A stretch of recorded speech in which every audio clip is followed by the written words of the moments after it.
Assalamualaikum warahmatullahi wabarakatuh.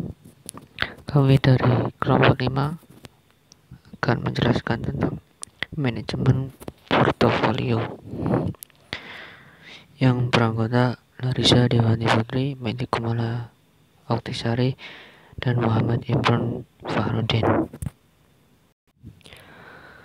Yang pertama yaitu tentang pengertian portofolio dan investasi. Portofolio merupakan sekumpulan investasi dalam bentuk sekuritas atau financial asset.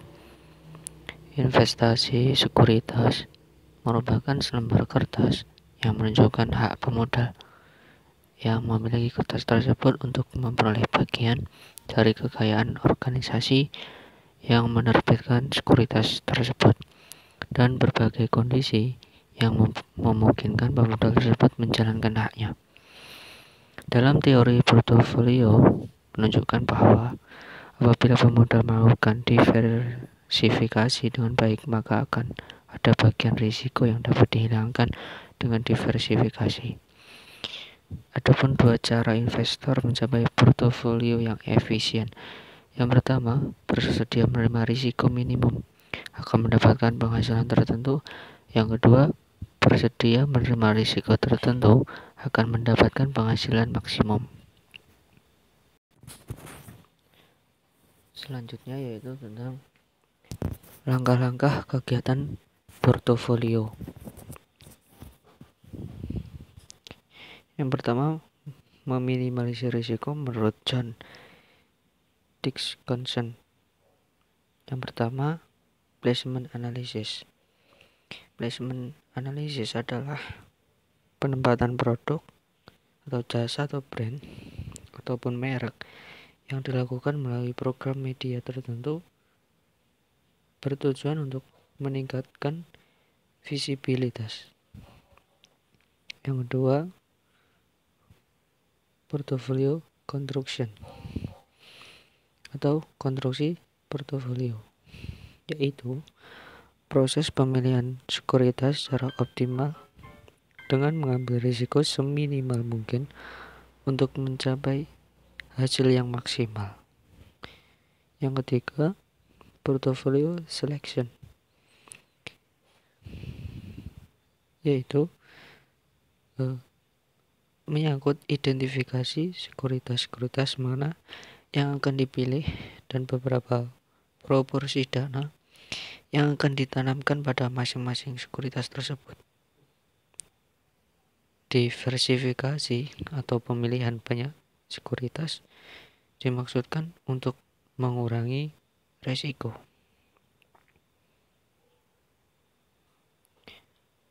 Selanjutnya, meminimalisir risiko menurut Robert Eng. Yang pertama yaitu analisa yang cermat.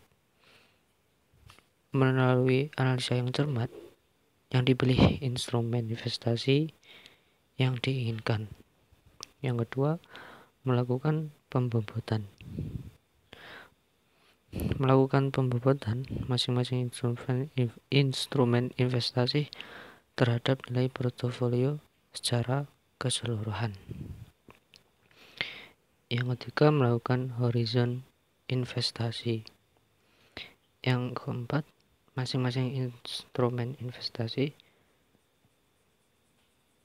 ditentukan expected return-nya sesuai dengan horizon investasi. Yang kelima, melakukan perhitungan expected return rata-rata serta standar deviasi dari portofolio sesuai dengan horizon investasi.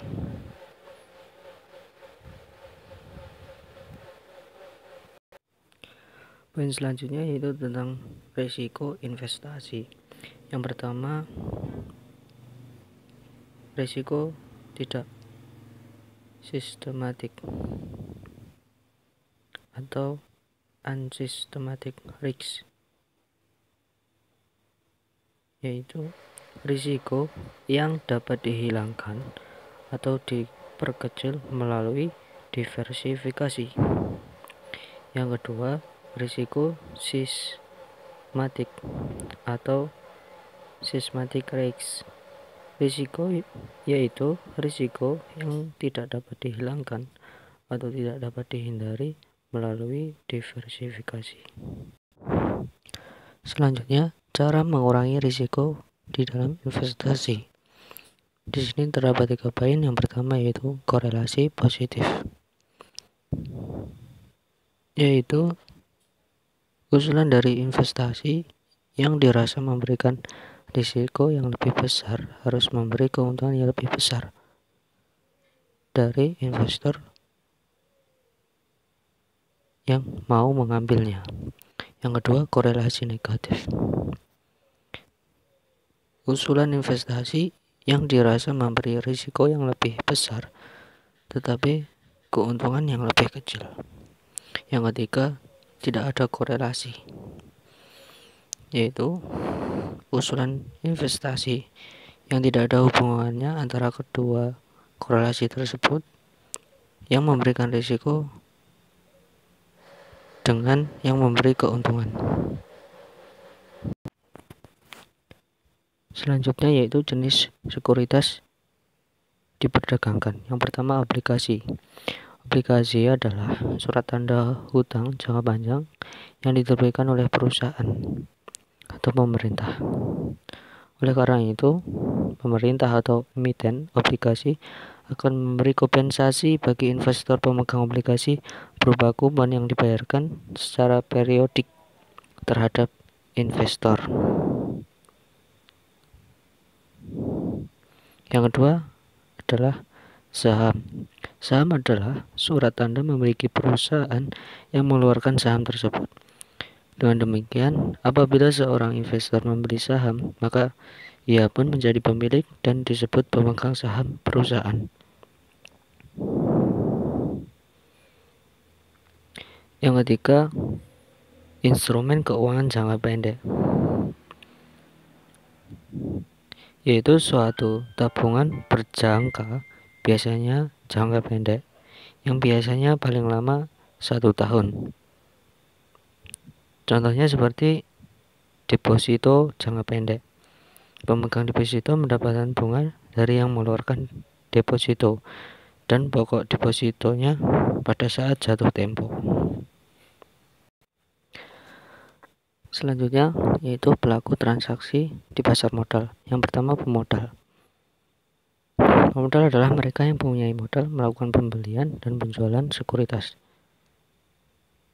Yang perlu dilakukan pemodal dalam menggunakan jasa pialang adalah memberikan spesifikasi order. Dalam order perdagangan saham, pemodal harus menjelaskan nama perusahaan. Yang kedua, apakah order tersebut untuk membeli atau menjual. Yang ketiga, besarnya order. Yang keempat, berapa lama order tersebut akan berlaku. Dan yang kelima, tipe order yang digunakan. Yang kedua, pialang atau broker. Pialang atau broker bertindak sebagai agen untuk seorang pemodal dan memberi imbalan dalam bentuk komisi. Pialang beroperasi dengan maksud agar transaksi sekuritas bisa dilakukan sesederhana mungkin. Yang ketiga, pedagang efek atau dealer. Mereka di samping melakukan jual beli sekuritas atas permintaan pemodal, juga melakukan perdagangan sekuritas untuk dirinya sendiri. Yang keempat, securities company, yaitu perusahaan yang didirikan untuk melakukan kegiatan bisnis.